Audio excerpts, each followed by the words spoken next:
हाय viewers, Shri गुरु education channel में आप सभी का हार्दिक स्वागत है। तो व्यूअर्स, आज हम सीखेंगे एडवर्ब्स यानी क्रिया विशेषण और उसके भेद। सबसे पहले जानना जरूरी है कि एडवर्ब्स क्या है। तो चलिए शुरू करते हैं। एडवर्ब शब्द में दो शब्द समा हुआ है, एडजेक्टिव और भार यानी क्रिया विशेषण। एडवर्ब क्या करता है? क्रिया को विशेषित करता है, यानी क्रिया किस प्रकार से संपन्न हो रहा है। ये देखिए, उदाहरण में देखिए, द चाइल्ड वॉक्स स्लोली, बच्चा धीरे धीरे चलता है। यहाँ चलने का काम कैसा हो रहा है? यानी स्लोली, धीरे धीरे। तो यहाँ स्लोली एडवर्ब है। सीता राइट्स ब्यूटीफुली, सीता सुंदर लिखती है। कि सीता का लिखने का काम कैसा हो रहा है? सुंदर, इसलिए यहाँ ब्यूटीफुली एडवर्ब है। दे फाउट ब्रेवली, वे साहस के साथ युद्ध किया। तो यहाँ युद्ध करने का काम कैसा हुआ? ब्रेवली, साहस के साथ, इसलिए यहाँ ब्रेवली एडवर्ब है। ही इज टू ओल्ड, वो बहुत बूढ़ा है, बहुत वृद्ध है। तो यहाँ टू एडवर्ब है। Ram is very kind, Ram बहुत दयालु है। इसलिए दयालु, कितना दयालु है, कैसा दयालु है? वेरी, बहुत दयालु है, इसलिए वेरी एडवर्ब है। शी वॉक्स वेरी स्लोली, वो बहुत धीरे धीरे चलती है। तो यहाँ चलना काम को विशेषित करता है ये वेरी स्लोली शब्द, इसलिए वेरी स्लोली क्या है? एडवर्ब है। तो इस प्रकार से जो शब्द किसी भार, एडजेक्टिव और अन्य एडवर्ब को विशेषित करता है वह एडवर्ब कहलाता है। अब चलिए देखते हैं काइंड्स ऑफ एडवर्ब, यानी एडवर्ब के प्रकार। एडवर्ब कितने प्रकार के होते हैं, चलिए देखते हैं। एडवर्ब्स ऑफ टाइम, कालवाचक क्रिया विशेषण। एडवर्ब्स ऑफ फ्रीक्वेंसी, आवृत्तिवाचक क्रिया विशेषण। एडवर्ब्स ऑफ मैनर, रीतिवाचक क्रिया विशेषण। एडवर्ब्स ऑफ प्लेस, स्थानवाचक क्रिया विशेषण। एडवर्ब्स ऑफ डिग्री, मात्रा या परिमाणवाचक क्रिया विशेषण। इंट्रोगेटिव एडवर्ब्स, प्रश्नवाचक क्रिया विशेषण। Adverbs of negation and affirmation, हाँ वाचक या नावाचक क्रिया विशेषण, यानी नकारात्मक और स्वीकारात्मक क्रिया विशेषण। एडवर्ब्स ऑफ रीजन, कारण संबंधी या कारणवाचक क्रिया विशेषण। रिलेटिव एडवर्ब्स, संबंधवाचक क्रिया विशेषण। सेंटेंस एडवर्ब्स, वाक्य संबंधी क्रिया विशेषण। अब चलिए इन्हें हम एक एक करके डिस्कस करते हैं।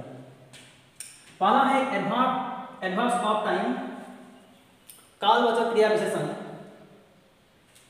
क्रिया यानी भाव को व्हेन लगाकर प्रश्न करने पर जो शब्द उत्तर के रूप में आता है वही एडवर्ब्स ऑफ टाइम है। देखिए यहाँ उदाहरण, ही केम यस्टरडे, वो कल आया था। अगर पूछा जाए केम व्हेन, कब आया था, उत्तर मिलेगा यस्टरडे, इसलिए यहाँ यस्टरडे एडवर्ब्स ऑफ टाइम है। ही विल कम सून, वो जल्द ही आने वाला है। तो अगर पूछा जाए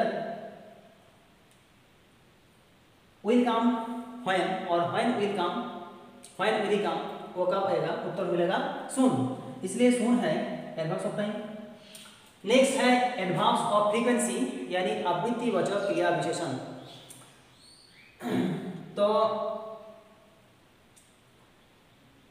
आवृत्तिवाचक क्रिया विशेषण यानी एडवर्ब्स ऑफ फ्रीक्वेंसी किसी कार्य के आवृत्ति यानी कितनी बार संपन्न हुआ, संपन्न होता है या संपन्न होगा, इसको दर्शाता है। जैसे ही केम हियर ट्वाइस, वो यहाँ 2 बार आया था। अगर पूछा जाए हाउ ऑफेन ही केम, वो कितनी बार आया था, उत्तर मिलेगा ट्वाइस, 2 बार, इसलिए यहाँ ट्वाइस एडवर्ब्स ऑफ फ्रीक्वेंसी है। You have always help me, तुमने हमेशा मेरी सहायता की है। तो यहाँ हेल्प अगर पूछा जाए, हेल्प हाउ ऑफेन, कितनी बार हेल्प किया, कितनी बार सहायता की, उत्तर होगा ऑलवेज, हमेशा। तो यहाँ ऑलवेज एडवर्ब्स ऑफ फ्रीक्वेंसी है। नेक्स्ट है एडवर्ब्स ऑफ मैनर, रीतिवाचक क्रिया विशेषण। किसी भाग को या क्रिया को हाउ लगाकर प्रश्न करने पर जो शब्द उत्तर के रूप में आता है वही एडवर्ब्स ऑफ मैनर है। जैसे सी राइट्स ब्यूटीफुली, वह सुंदर लिखती है। अगर पूछा जाए राइट्स हाउ, कैसी लिखती है, उत्तर मिलेगा ब्यूटीफुली। यहाँ इसलिए ब्यूटीफुली एडवर्ब्स ऑफ मैनर है। ही रन्स फास्ट, वह तेज दौड़ता है। अगर पूछा जाए रन्स हाउ, कैसा दौड़ता है, उत्तर मिलेगा फास्ट। इसलिए यहाँ फास्ट एडवर्ब्स ऑफ मैनर है, यानी क्रिया का रीति, क्रिया कैसे हो रहा है, यही है एडवर्ब्स ऑफ मैनर। नेक्स्ट है एडवर्ब्स ऑफ प्लेस, स्थानवाचक क्रिया विशेषण। एडवर्ब्स ऑफ प्लेस से किसी कार्य के होने के स्थान का बोध होता है। जैसे काम हियर, यहाँ आओ, तो आने का काम कहाँ हो रहा है, यहाँ। गो देयर, वहाँ जाओ। काम इनसाइड, अंदर चले आओ। गो आउटसाइड, बाहर जाओ। तो ये हियर, देयर, इनसाइड और आउटसाइड, ये है एडवर्ब्स ऑफ प्लेस, यानी स्थानवाचक क्रिया विशेषण। अब नेक्स्ट है एडवर्ब्स ऑफ डिग्री, यानी मात्रा या परिमाणवाचक क्रिया विशेषण। इस क्रिया विशेषण से बोध होता है कि किसी भार एडजेक्टिव या एडवर्ब की तीव्रता किस हद तक या कितनी है। How much, to what degree, to what extent लगाकर प्रश्न करने पर जो शब्द उत्तर के रूप में आता है वही एडवर्ब्स ऑफ डिग्री है। जैसे Sita is very happy, Sita बहुत खुश है। अगर पूछा जाए सीता कितनी खुश है, how much is Sita happy, then उत्तर मिलेगा वेरी, बहुत। इसलिए यहाँ वेरी एडवर्ब्स ऑफ डिग्री है। ही हार्डली नोस मी, वह मुश्किल से मुझे जानता है। अगर पूछा जाए कि नोस टू व्हाट एक्सटेंट, कितनी हद तक, कहाँ तक, कितनी, वह मुझे जानती है या जानता है, तो उत्तर मिलेगा हार्डली, मुश्किल से। तो यहाँ हार्डली है एडवर्ब ऑफ डिग्री। हार्डली का मतलब होता है मुश्किल से, यानी नहीं के बराबर। नेक्स्ट है इंटरोगेटिव एडवर्ब्स, यानी प्रश्नवाचक क्रिया विशेषण। तो when, where, how, why, how long, how much, how often, how many इत्यादि का प्रयोग जब प्रश्न करने में किया जाता है तब इन्हें इंटरोगेटिव एडवर्ब्स कहते हैं। जैसे व्हेन विल यू कम, तुम कब आओगे। तो यहाँ देखिए व्हेन शब्द के द्वारा प्रश्न किया गया है, यानी व्हेन शब्द को प्रश्न करने के लिए किया गया है, इसलिए व्हेन यहाँ इंटरोगेटिव एडवर्ब्स हैं। दूसरे सेंटेंस में वेयर इज माई बुक, मेरी किताब कहाँ पर है, तो वेयर यहाँ इंटरोगेटिव एडवर्ब है। हाउ डिड ही फाइट, वो कैसे युद्ध किया या कैसे लड़ा। तो हाउ शब्द के द्वारा प्रश्न क्या है, इसलिए यहाँ हाउ इंटरोगेटिव एडवर्ब्स हैं। How often do you go, तुम कितनी बार जाते हो। तो हाउ ऑफेन शब्द के द्वारा प्रश्न किया गया है, इसलिए यहाँ हाउ ऑफेन इंटरोगेटिव एडवर्ब्स हैं। चलिए next, adverbs of negation and affirmation, यानी नकारात्मक और स्वीकारात्मक क्रिया विशेषण। जब किसी प्रश्न का जवाब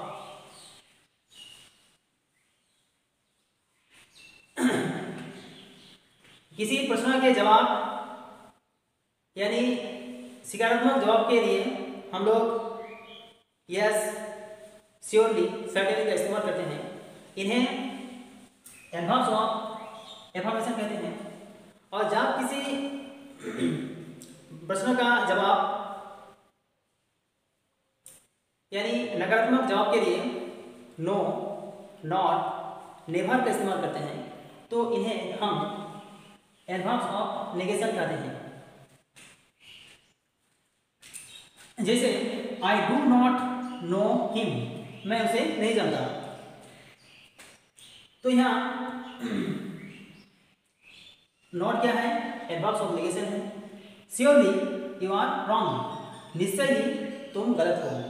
तो यहाँ श्योरली क्या है? एडवर्ब्स ऑफ नेगेशन है, एडवर्ब्स ऑफ नेगेशन है। Adverbs of negation, adverbs of negation नहीं, या एडवर्ब्स ऑफ एफर्मेशन है, हाँ वाचक है। तो श्योरली यू आर रॉन्ग, निश्चय ही तुम गलत हो। यहाँ ये सेंटेंस एडवर्ब्स ऑफ एफर्मेशन का उदाहरण है। अब नेक्स्ट है एडवर्ब्स ऑफ रीजन, कारणवाचक क्रिया विशेषण। किसी एडवर्ब्स ऑफ रीजन से किसी कार्य या घटना के कारण को बताता है। जैसे ही देयरफॉर लेफ्ट स्कूल, इसलिए वह विद्यालय को त्याग किया।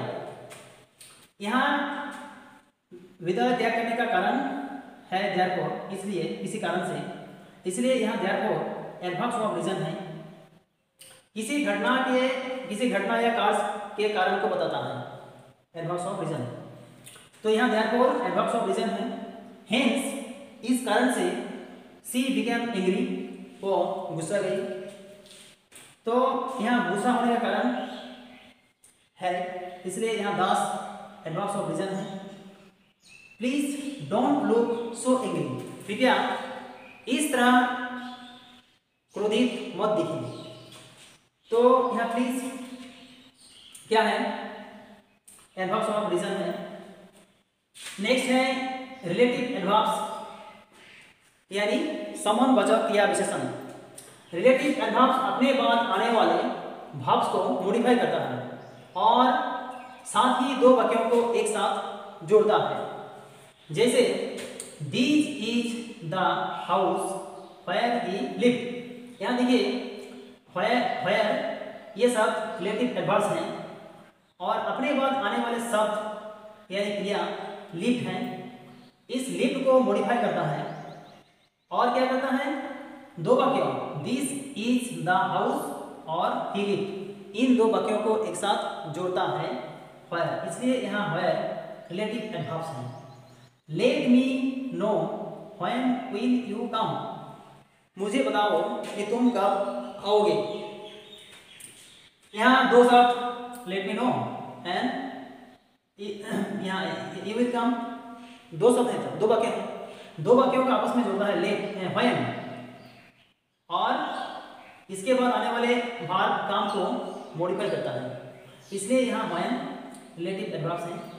आई don't know the reason why he left the place, वो उस जगह को किस लिए छोड़ा, मुझे उसका कारण पता नहीं है। तो यहाँ वाई दो वाक्य को जोड़ता है, इसलिए वाई रिलेटिव एडवर्ब्स हैं। Do you know how will he act, क्या तुम जानते हो कि वो कैसे काम करेगा या कैसे एक्ट करेगा या नाटक करेगा। तो यहाँ दो वाक्यों को डू यू नो और ही विल एक्ट, दो वाक्यों को आपस में जोड़ता है, एक साथ जोड़ता है हाउ, इसलिए हाउ यहाँ रिलेटिव एडवर्ब्स हैं। I don't know how much he has, मुझे नहीं पता कि उसके पास कितनी है। यहाँ आई डोंट नो और ही हैज, इन दो वाक्यों को जोड़ता है हाउ मच, इसलिए ये हाउ मच रिलेटिव एडवर्ब्स हैं। नेक्स्ट है सेंटेंस एडवर्ब्स यानी वाक्य संबंधी क्रिया विशेषण।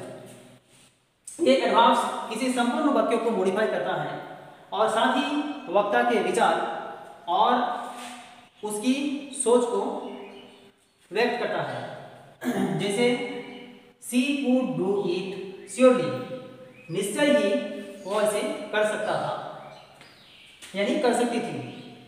तो यहाँ श्योरली एक शब्द है जो पूरे सेंटेंस को मॉडिफाई करता है, इसलिए यहाँ श्योरली सेंटेंस एडवर्ब्स हैं। ही इज ऑब्वियसली इंटेलिजेंट, सुस्पष्टतः वह बुद्धिमान है। तो यहाँ ऑब्वियसली सेंटेंस एडवर्ब्स हैं क्योंकि ये ऑब्वियसली पूरे सेंटेंस को, ही इज इंटेलिजेंट को मॉडिफाई करता है, यानी विशेषायित करता है, इसलिए ऑब्वियसली यहाँ सेंटेंस एडवर्ब्स हैं।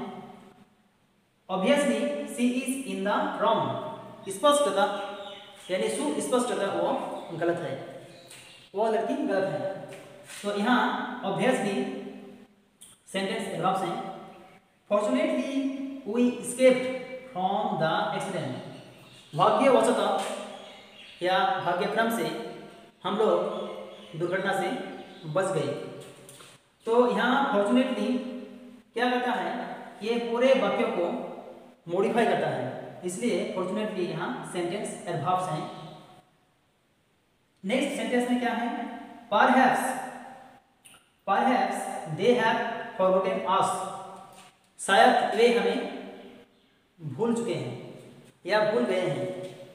तो ये परहैप्स शब्द पूरे सेंटेंस को मॉडिफाई करता है, इसलिए परहैप्स सेंटेंस एडवर्ब्स हैं।